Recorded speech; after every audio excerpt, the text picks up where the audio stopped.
Hey there! Are you alone in the pandemic, wondering what you can do? Have you already started a podcast? Have you already started several podcasts, some of which made it, some of which didn't, a lot of which are just on an app somewhere, alone gathering digital dust? Well, I'm your podcast professor, and I'm here to explain to you how you can take the new hot medium and turn yourself into a new hot commodity.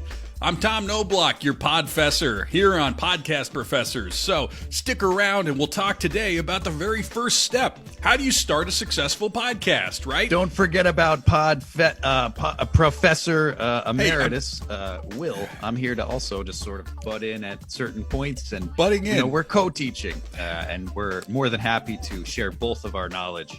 Since we are completely equal in this venture. Stick around after the break. We'll be right back here on Podcast Professor. William, Professors.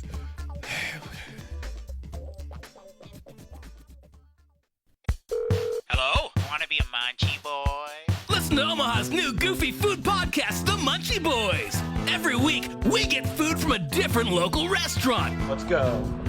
We munch. Yes, there is munch. And talk about the experience. What we got. Where did we go? We're still there. 2 boxes of food. In lighthearted banter. I just jammed the rest of the Mediterranean in my mouth. Meatball-based items. In a way that is both zany. This is gonna be crazy. We might end up throwing up. And fun. My hands are burning. Hell yeah. Every episode features an exclusive song. Do-do-do-dow. Where we sing about our weekly adventures and feature a different analog synthesizer. It's a synth model. Play the track now. When it shoots, it sounds like ha-ha rock. Check out Munchie Boys on Spotify, YouTube, Streaming or streaming? and most other digital outlets. Munchie Boys. And welcome back to Podfessors. I am your professor, Professor Tom Knobloch, known podcaster around the world. And with Co-hosting is Podfessor Will. Happy to share our knowledge of podcasting mutually. I think we both deserve a share of the pie, and we're both great lecturers. So we're happy to co-teach this course and combine our knowledge of the topics. Now, Will, I don't want to jump in too much because we are in an unprecedented time. There's a pandemic that's pushed everybody in the whole world online. Very unprecedented. Ordinarily, we'd be in a huge auditorium with about 400 new podcasters sitting there waiting to figure out how to get started in this medium that it may Mine's waiting to soak up knowledge. It may waiting seem for us to teach. Like it's an easy medium to learn, like you just buy a mic, but in fact there's all these intricacies. There's so much to learn, and you and I would originally be in the auditorium explaining my wisdom from my years on the circuit doing podcasting. That's what we call it, the circuit. And you would be sitting, I think, off to the side, right? I mean, we're in different parts of the country, and everything's been pushed online, so we have to do this in a different way. Well, yeah, but after I finished my doctorate at NYU in the history of the podcast medium specifically, but also radio and as it pertains to podcasting, I would say that my academia resume alone is good for me to. It's a good excuse for me to sort of get out there and teach people about the topic. I do host a podcast myself. It's called the Man Cave, and it's something that explores the history of where that stereotype came from, and it's actually one of the more top-rated podcasts. So I don't say that you've been on the circuit, and I don't want to diminish that, but I would say that both of our resumes combined make us a great hands-on team for this masterclass lecture, which we'll happily be teaching to you from your couch probably. So grab that bowl of popcorn. Will, I guess I didn't understand. So you have a PhD? HD, Tom. Oh, well, so you don't have a PhD then. I mean, a PhD in podcasting is one thing, but it's a little bit antiquated, I have to say. The PhD is really where it's at. And that's honestly the degree program that I've engineered, that I've started to show other universities how to do. I mean, there's an intricacy to it. The same way an MD is not a PhD, a PhD is not a PhD, Will. It's true, but I'm on Skillshare, so nobody cares. Well, we haven't introduced you. So, okay, I guess I thought you were, just looking at you on Zoom here, I would have guessed that maybe you didn't have a home for a while. Maybe you've robbed a man who has decent taste in glasses. I certainly wouldn't have guessed you have a doctorate. Although, to be honest, the way the country's going, not a big distinction between a doctoral student and what I just described. No, no lie there. I can certainly, I can certainly see where you might have mistaken that for me. But my approach is sort of laid back. I'm the dude professor, so I tend not to overteach, but it's just sort of imparting knowledge on a day by day basis, and just sort of instructing the minds of the people who want to learn, and just sort of gaining their respect and teaching them about the medium that I just absolutely love. I mean, I podcast in my sleep. I record my snoring noises for ASMR, and I upload that, and that's got hundreds of thousands, if not millions, of hits. Hundreds of thousands. You've probably millions. You've recorded something that got hundreds of thousands of hits, huh? Well, at least. I mean, if you've heard the what is it? I think it's the A through Z snoring catalog. It's just on my YouTube page there. It's certainly a thing of wonder. People have written me in the comments, from places as far as Bangladesh, just saying, hey, your stuff helps me sleep at night. I go straight to bed. I hear somebody else snoring, and it's a primal thing. It's an instinctual thing. I start to snore, and then I notice myself snoring, and then I say, why am I not asleep? And then I fall asleep right away. It's a very simple process in which, people as far as Bangladesh is this can get some good out of me while I'm sleeping. So that's just the kind of person I am, to try and help people out. So I don't have time to shave and look all, proper. That's just the man I am. I'm sorry for it. Well, if it's a problem. It tells you something that you've got so many listens, I have to say. I mean, for anyone to get to hundreds of thousands of listens in this medium, you really have to sell out. You really have to do something like snoring, which is, there's no intellectual pursuit there. Why do you think the snoring insight. ASMR was sponsored by the Purple Sleep Mattress people? They know what they're doing. This is the world. Corporate sponsorship will do that to you. I mean, I get it. Promotional marketing. You start out, you've got these lofty ambitions. You think you're going to have this insight into the human condition, and then all of a sudden you're recording people snoring. I mean, it's a story that I've heard a million times, and Will, I'm not surprised looking at you. Like I said, that's where you ended up. Congratulations, I guess, for the ads that you're going to get a couple dollars from here and there, but. It is what it is, and that's not what I'm here to teach you. I don't want to teach you how to go sell out. I want to teach you how to make art, which is podcasting is the new art form, and it is an art form. But in order for it to be an art form, we really have to build it up. We have to build a canon. We have to build tradition, and we have to build scholarship. And that's what this show is. So, I mean, you can snore into your mic all you want, Will, but I've got something more ambitious that I'm trying to do, and I'm not going to devolve it. Well, this is great. I was hoping, from a bit of an academia background myself, maybe we could, potentially write the text. We could co-author the 10 Commandments of how to podcast and how to, get the message out there.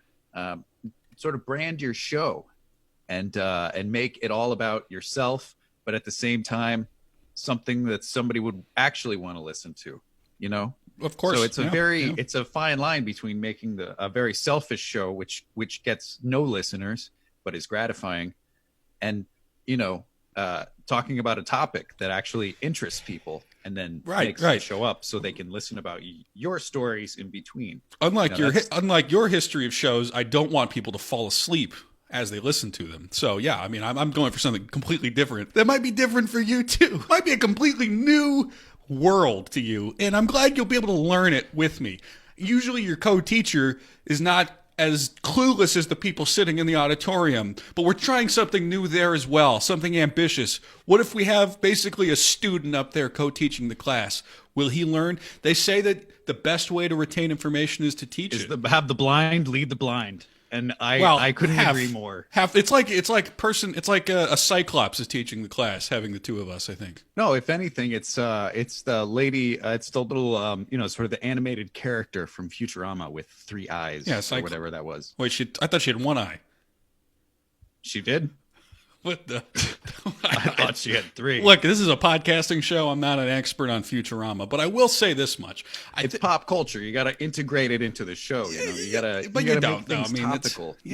People sitting in the auditorium are probably going to watch Futurama, so it's you got to Dan Harmon it up a little bit. You got to make it friendly. If you're going to pay $3,000 this online podcasting class, I don't think your taste is Futurama. I think it's the real hard-hitting stuff. I think it's the podcasts out there that are engaging your brain, right? Listen, you want a good history of podcasting mega course. You go to the professional. You want a course on how to speak to chimps. You listen to Jane Goodall. She'll tell you how to communicate with the chimps. Has she been teaching that? Is that available somewhere? It is. It's a master class that's available for only $200. But see, the thing is, I don't want to talk to chimps for $200. I want to learn about podcasting, how to do it, how to make myself a podcaster, how to build an independent income, and how to do that from the safety and comfort of my home.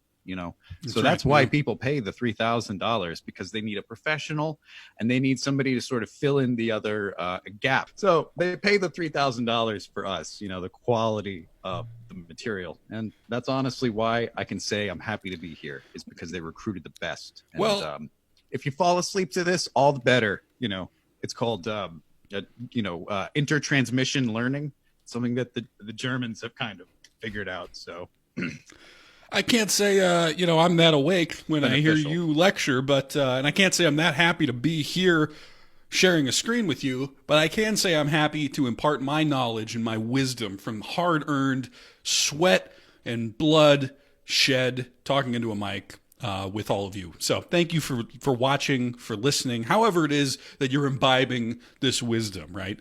We have a couple goals for the show today. So, the theme for today that we want you to take away is, how do you start a successful podcast? Because it's incredibly important that when you're starting your podcast, that you have a very clear message.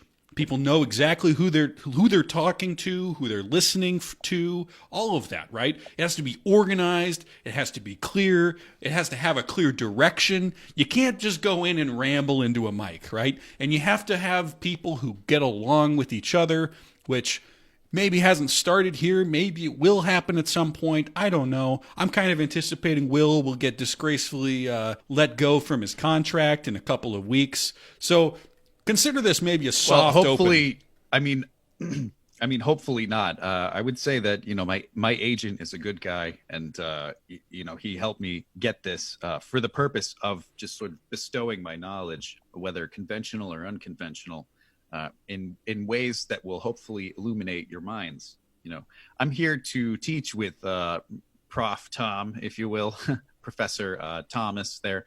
So we're going to learn together sort of how to teach you and sort of coexist in a friendly lecture space where we can hopefully just, write the canonical text on how to podcast. We both learned how to podcast on our own. So our styles are, self-taught and autodidactical, if you will, which is bad. You don't want to have to learn. You don't by just going out. They didn't learn hacking through the jungle underbrush with a machete. You have no idea where you're going, and you really don't know what's going to happen. The caveman did not just learn how to make a skyscraper. There had to be some kind of culture around it that he could. They had to learn to make steel and glass and things besides just the wheel. And so we're essentially bringing you to that next step. This show is like when that bone flies up in 2001: A Space Odyssey. We're that jump cut. We're between the jump cut of the bone and the spaceship, right?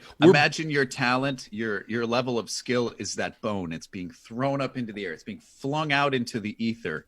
You're making a piece of art and you're getting it out there. You're just uploading it or whatever. Your raw talent is out there. We're taking your raw talent and we're transforming it. We're saying, listen, that's not how you do that. You're doing that completely wrong.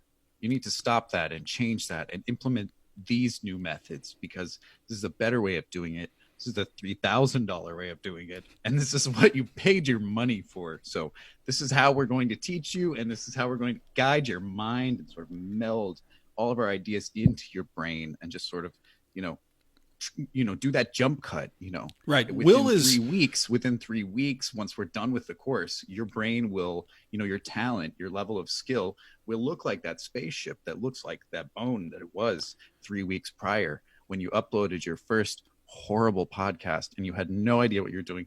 And now you are transformed into a master, into somebody who understands and respects the art form and hopefully can be successful in this difficult industry. Oh, it can be successful. I mean, all it takes is listening to us. And right now, to continue the metaphor, are those monkeys scared because there's a cheetah out there. You're holding your little monkey child, and you're just desperate. You don't know if you're going to make it to the next day. Will is like the monkey who discovered tools, and I am David Bowman, who turns into that big blue baby coming back to Earth with wisdom and the next stage of evolution.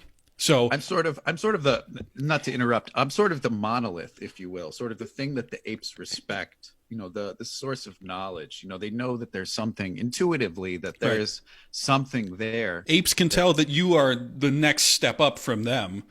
They can sense it. And the thing is, among my own, species of, just regular humans, they sense too my skill in this art form. They understand that I would not be good for radio. I don't understand radio. I mean, I've studied it, but I don't get it. I don't understand the wacky noises. It's complicated. The sound effects and the little clown horns. And whatever you need to do to make morning radio fun. You don't see, Joe Rogan out there. You don't see him teaching how to podcast because he doesn't want you to know. It's a secret. He doesn't want you to know. If everyone knew how to do a Joe Rogan show and just shut up and sit there like a dumb chimp half the time and just let whoever it is you're talking to just talk, for 2 of the 3 hours, they just talk, that's the secret right there. That's the sauce. He doesn't want you to know that. That's how he makes his millions. Your ignorance. That's how he has 3 saunas in his house. That's how these things happen. Yeah. That's what we're here to teach you. If you want an isolation tank in your house one day, you have to learn how to podcast, my friend. That's just how it goes nowadays. I mean, cryogenic freezer aside, if you just want to learn how to be a podcaster and how to make millions that you can spend on, I don't know, some sort of weird clone tissue that he's probably building in his basement for like replication purposes, or if he needs a new liver at any point, that's an insane level. That's up here. We're trying to teach you how to be here and live happily and understand the art form and, mentally be right up here. Now, I think it's important before we get into the actual steps of what it means to start a podcast successfully by talking about our background. Now, I know you did your snoring show or whatever, but I've actually it's a side feature. It's a side feature. Okay, well, yeah. Let's talk about our credentials, right? So, I mean, I've done several podcasts. I've done about 400 podcasts over the last 20 years. Really over the last 10 years, because I didn't really know about it 20 years ago, but it's been around in a lot of ways, and I've had a lot of different opportunities. I'm most known, of course, for some of my cultural podcasts. I previously hosted a Woody Allen retrospective, which was canceled after I learned about the allegations against him that nobody told me. Other than him in some of the movies. Apparent. Once you said it, then I went back and looked at some of the movies I'd been talking about on the show, and it was right in front of me. So, you live, you learn, right? So next I got an offer to join a new podcast hub, and it was a Louie rewatch podcast where we did a recap of every episode of Louie. That was ultimately canceled for similar reasons. Then, I was sort of in the film buff sort of universe. I'm sorry. I didn't mean to interrupt your background. You're making a motif of interrupting me. Did you ever? Well, it's how we co-teach. We have to co-mingle ideas. We can't just pontificate ourselves aside. I was sort of, hoping that you never were PA to Roman Polanski. Oh, no. Oh, good Lord, do you ever... Interestingly, though, I was in talks to do another podcast after the previous two that was celebrating Weinstein cast. It was the rise of independent cinema, this sort of film renaissance of the '90s, and I didn't have the idea for it, but they came to me with it and said, "We think you just know so much about movies and you're so talented. We think you'd be the right person to bring wisdom to this one about how Miramax was revolutionizing film, creating the new auteur movement, sort of like bringing the auteur movement of the '70s into the '90s. That's paved the way for new cinema. They wanted to call it the Miramax Monster." You can guess, we didn't move forward with that one ultimately. It seemed in poor taste, but I was flattered to receive that call, nevertheless. So I think I heard the pilot for that show. It was like Shakespeare in Love, and you interviewed Gwyneth Paltrow for a painful 20 minutes, and not you, just sort of listening to her, unscripted, of course. It was an interesting. I didn't know that audio was out there. into- I thought I. Oh yeah, no, deleted I it. found it easily about 2 or 3 days ago, just on a Where? On what site? Reddit podcast. It's on Reddit. Yeah, it was. Do you know the it was- account? Who had the person who has it? I don't know. It could be anything, man. It could be a Reddit throwaway. Well, this is another how good lesson. The world of it. The reason why you want to start a podcast successfully is you don't want your past mistakes to follow you for decades. You don't want that audio to be out there. And sometimes you can't delete it. Sometimes it's in Reddit too far, and only a nerd like Will can get in there and find it, but he can do it if he wants to. These monsters like it Will was in a- will never it was let in your a- mistakes die. All right? So you got to start on a good foot. It was on a cringe subreddit, I think, actually. Not to add salt in the wound, but I think it was meant towards her. It was sort of the mind of Gwyneth before Goop. So they didn't mention me pre-Goop. then. There was no comment about. Well, I mean, it was sort of implied, but I think the majority of The implication was I saved it from. it was directed at I Gwyneth. did a good job, but she, in contrast, looked pretty terrible. Well, it wasn't like the job was well done or anything. It was just sort of that she had been, a bland person to interview, and You the can't always interviewer had just control. sort of asked her questions that didn't really provoke much. Wow. That was sort of the general sense. Look, But if anyways, I try to interview a box of Jello, Will, it's not going to tell me much. I'm not going to get an interesting interview if it's an inanimate object. hey, I'm gonna pull a quirky professor thing. Oh, here, okay, just okay, saying. yeah. Oh my gosh, this tea I'm drinking is amazing. We do You have know, some it's- sponsors. Is this a sponsor break? Well, it is, unfortunately. Okay, I mean, well- it's well, been no, a pleasure to listen to us, I'm sure. But I'm we talking. gotta take a break. I think we need to be meta about this for the people who are listening, though, because the only way you're going to make money is sponsored ads. So we already, because of our esteemed backgrounds, have been able to receive several different sponsors, and so now we're going to what would have been seamless, but because I want to teach you was actually kind of awkward, transition into our first ad break that Will's going to read.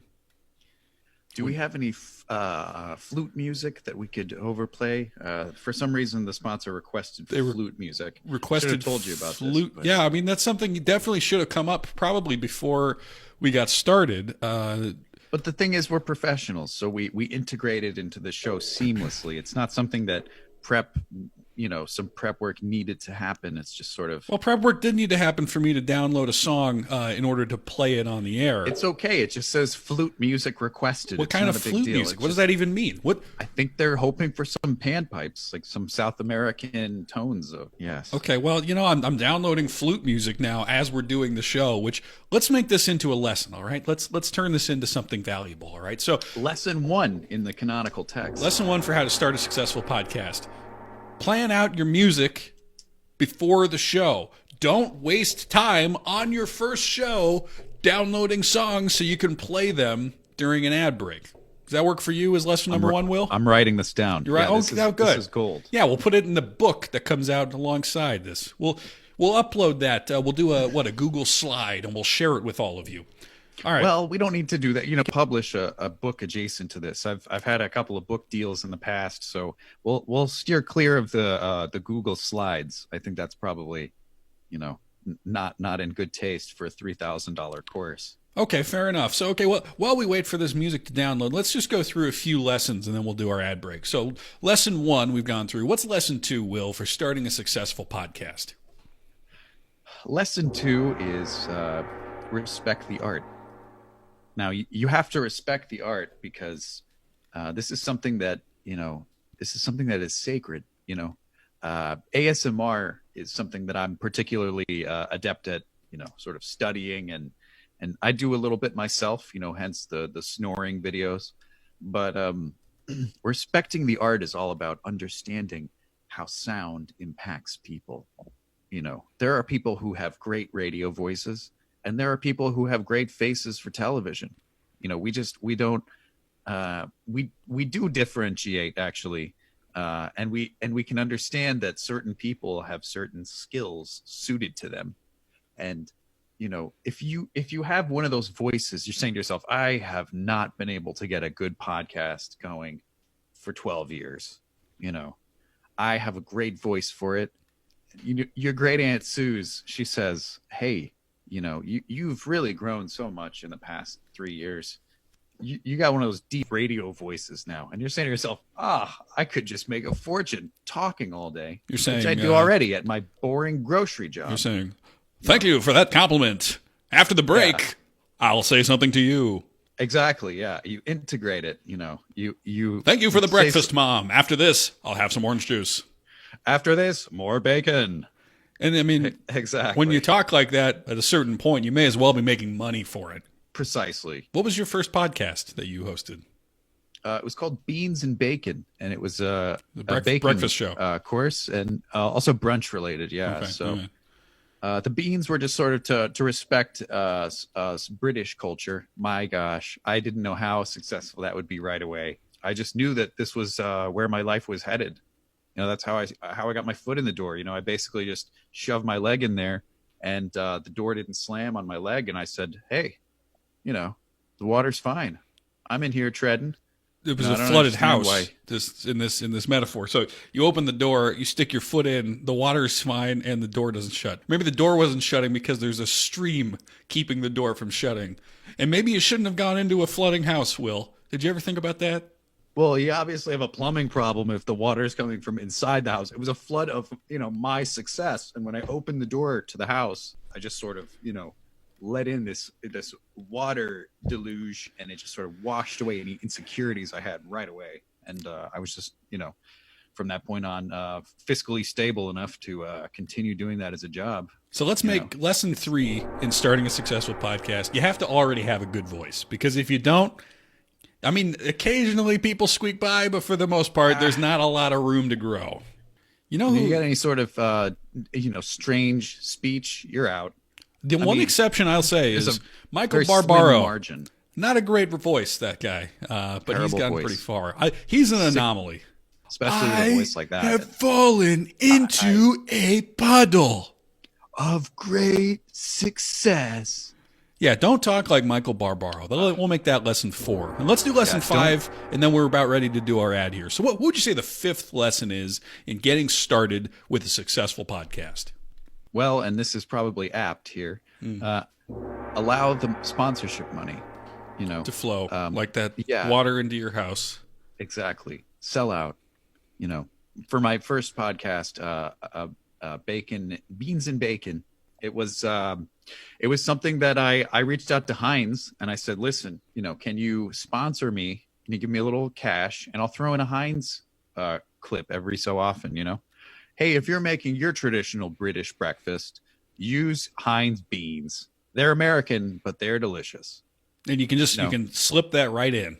Organically. Yeah. You just integrate it into the show, and people don't even notice. You just want to slip right into it. So I'm sitting here, just by the way, I like to drink coffee in the morning, but I understand you're more of a tea man, Will. Are you drinking I some am a tea tea this man. morning? I do have some delicious tea. Actually, it's from Really? Tell me. I'm curious. I'm genuinely curious. What tea are you drinking, and what's it cost, and what's a basic overview of that tea?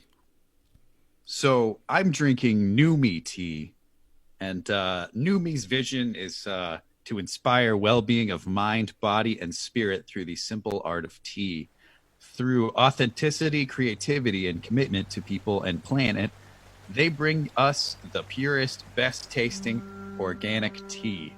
And I would say that's true. It's probably one of the best-tasting things I've ever had. Their vanilla rooibos chai bush is a delicious tea, despite having the word Bush in the name. It's a little strange, but it is something that I drink every night before I go to bed, and I say, "God bless you, New Me." You know, what a gift, what a blessing this is, to see New Me's vision envisioned in my own cup, and be drinking New Me's vision every night. You know, it's it's a little more high tier, I would say. Like it's not your Lipton tea, you know. It's not, you know, $4 for 100,000 tea bags of, you know, crap grade quality tea. This is, you know, these are herbs selected from specific places around the planet. This is something that, you know, a person had to envision to make a reality. Now, this isn't just some run-of-the-mill Folgers coffee in my cup. You know, this is New Me tea, and this is the most delicious tea you'll ever try in your lifetime, or the lifetime of your kids and grandchildren. And that's all there is about New Me tea. That was a beautiful conversation we just had, everybody. In case you somehow didn't notice, and I bet most of you didn't because you're new to this whole thing, that was an ad. That right there was an advertisement. And we just made money off of that, and you just listened to that for the past 30 seconds. And Will's going to enjoy 40% of the revenue we made from that, and he might go buy some tea with it. In fact, they sent me a free box of the vanilla rooibos chai bush tea for absolutely free, and I'm loving every bag of it. It's great when you can get free things from podcasting too, because all you have to do is talk about, like, what do I have around me? What do I like? Now, you'll notice. What do I need? You know, not to interrupt, but one time I said to myself, I don't have a can opener. You know, my old little crank and grind, we call them, the old crank and grinder, just had crapped the bed, so to speak. I had nothing to open my can with, and I'm stabbing it with a knife, saying, like, this is not safe. So I reached into my back pocket, I pulled out my phone, and I just Googled electric can openers. And I reached out to the first company I saw. I said, hey, you know, beans need to be opened, you know, cans of beans need to be opened. My Heinz beans cans need to be opened for the show, you know, for marketing purposes. How about giving me a bean grinder? You know, one of those can openers, electric, batteries. And they said, hey, no problem. We'll send you one out FedEx 2-day. They sent it to me in 2 days. Most remarkable thing that's ever happened to me. And I say that lightly. That was the most remarkable thing that ever happened to you. I would say, Tom, it was like getting free Amazon Prime. You know, I needed a can opener. I could have bought one for $25. But I just reached out and said, hey, I do a podcast. And they said, hey, we'll just send you a free product. And I said, bless you for that. And then they said, all right. I'd say note as well, if you look behind us, if you're watching the live feed on video, there's nothing on our walls, in part because we're stereotypical men, I'm sure, but also because we have wall space that we could fill. Who's going to fill that wall space? Well, if I had to make a guess, it'd probably be the advertisers, right? So whatever you think, if you're watching this, maybe you make art and you also want to do a podcast. If you want to help us out, you can throw things up behind us, right? Will's got a big eucalyptus plant. He probably got it from doing a show, right? Which show were you doing when you got that eucalyptus plant? I got this vase from Crate and Barrel. You also have plants. I also have plants. They're not as exciting necessarily. They were ones that were just going to get thrown out by the store because they didn't have enough room. But they said, you know what? I think you host a podcast, right? Why don't you come take some of our trash? And I did, and it's prominently displayed in my window right now. They look healthy. I mean, despite not being able to see them quite well, they look healthy and happy in their new home. Yeah, that's right. Yeah. So, I mean, there's other things. You got any aphids, or have you? Not in the room, no. But specific problem. I will say, look. I gotta say, I've noticed a lot of aphids on my eucalyptus, and it pisses me off. Does it? It's like, well, I mean, you notice this beautiful bush here, you know. Yeah. And then you see these tiny little white specks, just little white, you know. I'll say lesson 6. Half a grain of rice. In starting a new podcast is stay focused. Don't get on tangents. Don't just look around the room and start arguing about it or rambling about whatever you're seeing. Tom, the tangential approach teaches quite a bit more than the structured approach. And, you know, this is where our styles just differ. You know, I say that I teach a class and I hit the nail on the head. in a roundabout way. You hit everything roundabout around it motion. first. You break the shelf, and then you hit that nail into just wood you're going to throw out now. That's what ends up happening, I think. I don't think you've seen me do construction because that's not at all how I put together. I'll say the this. bookshelf. I don't see any bookshelves behind you. Because- Oh, they're there. They're in the other room. I don't. Mm-hmm. I don't have enough money to have multiple bookshelves, so I'm sorry. Yeah, I haven't gotten a bookshelf sponsor yet. but Yeah, I mean- that's, something I've been working on at least. Certainly, Will's bare space, his barren land that he calls home, is maybe not what you want to aspire to when you're thinking about the riches you'll get out of this whole venture of doing a podcast. As far as this goes, I've got a whiteboard here where I can write down ideas, I can stay focused, I can stay on track. He's got a eucalyptus plant with aphids on it. All right. Well, enough about sponsorships. We have our own separate approaches there as well. So let's just go ahead and. We do have a new segment that we want to have. I mean, of course, they're all new segments because it's the first episode, but we wanted to do a little bit of appreciation of the canon, right? So podcasting really has only existed for about 20 years, 15, 20 years. That means that we are in the phase where we get to decide what is the canon, right? What are the things that they're going to teach in podcasting classes 100 years from now? Like when you think about in 1920, they were talking about Mark Twain. They were reading this guy, Mark Twain. They say, this guy is good. We should probably keep reading that guy. We should make sure future generations know he helped establish the norms and the traditions for us, and we need to revere that and have all kinds of respect for it. So what we let's make a legend. Let's let him live on in his own stories forever, and and we'll eventually even know his real name, Samuel Clemens. That's right. It's a little known fact. So we're going to try to educate you about the canon of podcasting by putting it together. If you think about how you've probably learned canons of anything, there are anthologies that have about 30 pages from any big prominent book that imparts wisdom about the human condition. We're going back to the start of certain podcasting, and we're going to find 30-second clips that we can impart to you that show wisdom being captured on mics, not in radio, but in podcasting for the very first time. So this will be our first in our installment of Inventing the Podcast Canon. So I have this nice little ditty that we're going to play as we talked about it. So I'm going to play a clip. It's a little loud, I guess. I could have turned it. It's not. The equipment's not working to turn it down. So I'll just. Lesson 7: always adjust the volume properly. Yeah, always be able to, I suppose. So anyway, always have that volume. We'll figure slider. it out. Yeah. Lesson 8. There are some Just have to bumpy mark it parts on the soundboard. along the way. You got to learn from your mistakes, right? Lesson 9: don't interrupt. Lesson 10. Please look at lesson 9 again and adhere to it. Lesson 11: as per my previous lesson, I would say that I was completely in the right. Please, Lesson defer to 12. that. Stick to 9 for now. Lesson 13: you can still play bits, just adjust the volume accordingly. All right. Well, anyway, back to our first element of the canon here, building the canon. When did podcasting start, Will? We're going to build up to this. So podcasting started with Matthias Podcast in 17. No, I'm just kidding. Anyways, what I was going to say is the true history of podcast is that it started in the early 2000s. It was a medium that not many recognized, not many loved, and particularly Hillary Clinton hated. Oh, yeah? It was a strange time to be listening to something, as there were not really many smartphones available, and there was very little technology to support the podcast medium unless you happen to listen to them on your desktop at work. The radio was still the predominant form of entertainment, and Howard Stern was sitting at the top of his throne. And now, who is at the top of that throne, you may ask? Well, you're looking at him.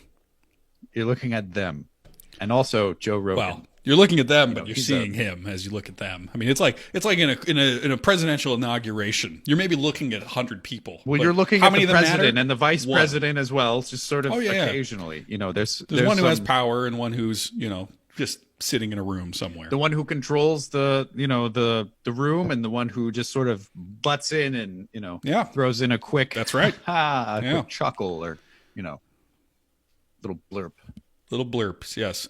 So anyway, I don't think we really quite got what I wanted out of that, but podcasting kind of started, we would say, in around 2004. You had Adam Curry and Dave Weiner, who are credited with inventing the medium. Apple iTunes was released in 2005 with the capacity to play podcasts. And then actually, interestingly, one of the first people to use it was George W. Bush, who started to release certain speeches as podcasts. Before that, though, you had Ricky Gervais as essentially the father of modern podcasting. If we had to pick the Herman Melville of our times in relation to podcasting, it would be Ricky Gervais, Stephen Merchant, and Carl Pilkington. And I want to play a clip from one of their early shows that really demonstrates the power of the medium and the insight into the human condition that we can learn from it. In this clip where Ricky and Steve are trying to see how many hamburgers they can fit into Carl's mouth. So here, let's listen to the clip. So you just got to put that first. No, one I can't put that like that in my mouth. On it's with. I've got to break it up. I've got to break it up. Can't break it up. Can't break it up. It doesn't say you can on the rule thing. It does. It doesn't. I can't look. I physically can't. Try it. I can't look. I'd have to be Jay Goody to be able to do that. Seriously, look. Oh. British reference. Try it. Yeah, I know, but you're not approaching it right. That's it. Come on, go on. That's almost. Keep going. God, he's not going to do one. Keep going. That's good work. Keep going. How did I get three? Keep pushing. Ease it in. Ease it Keep in. pushing. Get one in at least. Ease it Get in. one in at least. Get one in. Ease it in. Get one in. Push it. Push it. That's one. Let's go for another one. All right, beautiful stuff. That's our excerpt from the first entry in our anthology of the canon of podcasting. Powerful stuff. Powerful. What would you glean? So what if you were writing the introduction to that, Will? What would you put? Where to begin? So we get an insight into the early aughts with Ricky Gervais in his Ricky Gervais Show, one of the first major podcasts to ever exist. Entry 1 in the canon. And why do you think the podcast was so successful, Tom? Why do you think that that this number one, the holiest of holies in the canon, why do you think that this was the first thing to catch on? Really, I mean, you had the speeches of Bush. You probably had 100,000 indie artists out there that were doing some goofy, wacky, incredible, theatrical performances, essentially. Why a silly little British man? Why a bald British man and why a tall British man? Why is this the thing that broke out and, was ahead of the pack by 10 years? Oh, I think you've hit the nail on the head in that you have what I think you get out of it is you don't get a polished speech with the nuance of George W. Bush, where he says words. Instead, you get something messy and you get something human and you get something that represents something raw, where we were emotional. in the 2000s, right? I mean, when you think about the 2000s, we had all kinds of terrorism. We had wars on terror. The TSA. We had the TSA. What else was going on in the 2000s? I'm trying to think. What's another good cultural landmark? Afghanistan, 9/11. Afghanistan, yeah. You had Afghanistan in the 2000s. And so, I mean, as a result of all that, what does culture look like? What does entertainment look like? It looks like three British men shoving hamburgers into the weakest one's mouth. And in a way, it harkens back to our ancestry, right? We think back to the apes that we used to be when we see them doing that. Although they probably weren't shoving food, like there was not necessarily an excess of food to shove into the weakest ape's mouth. He probably was starving. In fact, the inverse, probably they're pulling it out of the weakest chimp's mouth and putting it in their own. Probably. Sort of a primitive Darwinian thing. So think of it like that. This is essentially showing how far we've come as a species. It's the inverse of that.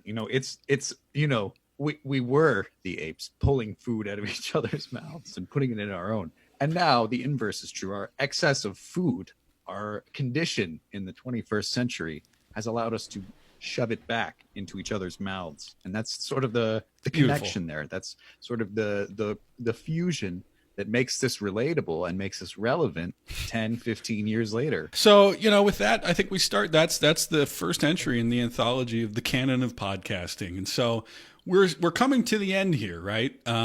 Lesson, yes. I think we're on, 14, 15? How many did we get through?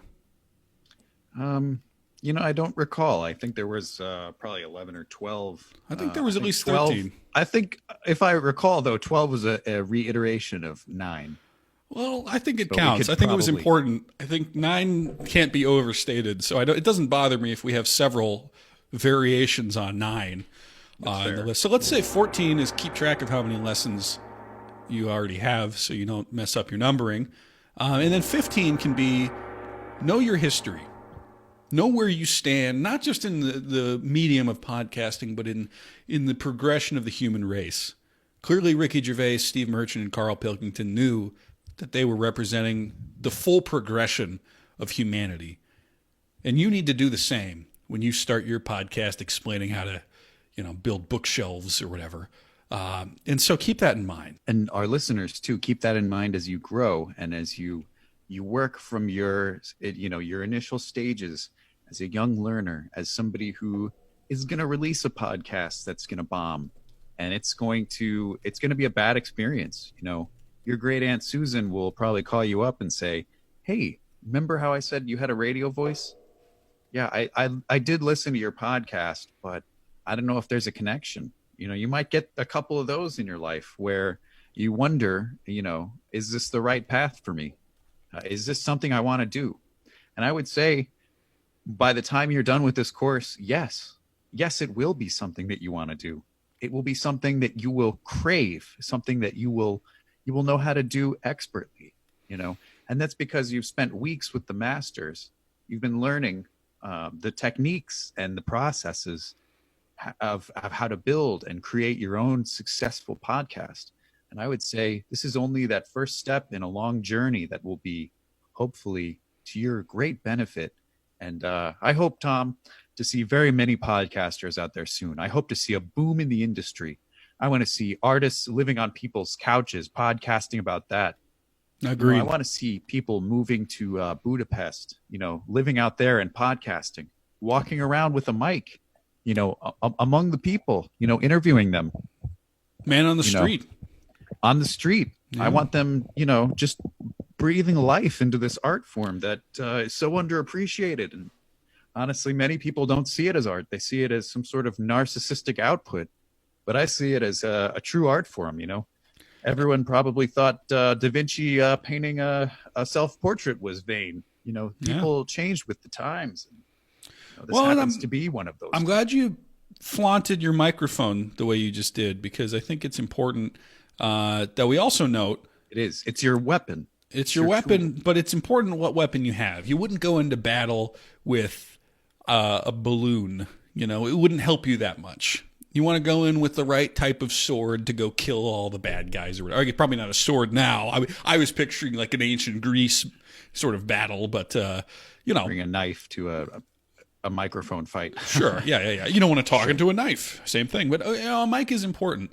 And sometimes you got to be aware of the opportunities of where you can get a good mic. Certainly there are stores. We are both using a nice Audio Technica. But sometimes you got to watch out for just, walking through the street. You might see somebody giving something up for scrap, right? You don't want to just talk into your computer mic. You want to keep your eyes open, find a good deal, hear the results, and talk into it, right? So, just recently, for example, there's the local mafioso in my area of the country. He just wrapped up a podcast where he was breaking up the Godfather trilogy, and he would do an episode on every minute of the entire trilogy, right? Great stuff. Yeah, and he'd do his little Al Pacino impression and his Marlon Brando impression. He did Brando. Oh, I was going to say, yeah. Did he even stuff the cotton in his cheeks? It sounded like it. And sometimes people who owed him favors, he'd bring them in, beat them up on the show, and that would be kind of like a little tease. Oh, it's pretty bloody and violent on the part of the street, but he loves The Godfather, and so he got a good mic and was using it. And then I just noticed, that you have to subscribe in the street if you want the protections, and you have to comment and you have to leave an iTunes review. And so I'd done all that, of course. But then the show wrapped up, and I was walking down, past his mansion, and I saw, oh, hey, he's got his whole podcasting setup just out on the street. Looks like it's ready for scrap, right? So I just picked it up, and I'm using it right now. I brought it over to my house, and I'm using the mafioso's mics, and it's working out really well. It's really better than what I was using before. So the lesson here, lesson 16, I think, is keep your eyes open. There's opportunities everywhere.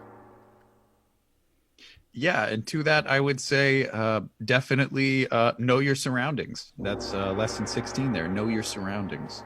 If there are resources available, you use them, whether that's, maybe or maybe not just sort of pilfering mafioso's microphone off the street when he possibly could have been loading it into his car to do a remote segment, or exploiting resources in your local area. Hey, what are you? I'm recording a show. I'm recording a show in here. No, get it? Oh. It seems Keep they it professional here, sir. We're They charging got, our listeners $3,000 for this. So this is no. I mean, I know this is the. I was gonna. I thought he was done with it. I thought we were.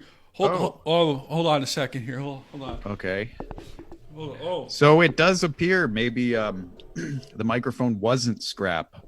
Maybe it was just something that needed to be loaded into the trunk of the mafioso leader's vehicle.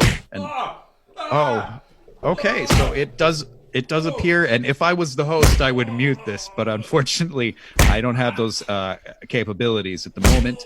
But so it does appear, and bear with us folks, it does appear that the microphone which my co-host had just received, it does appear to still be in the ownership of the previous owner.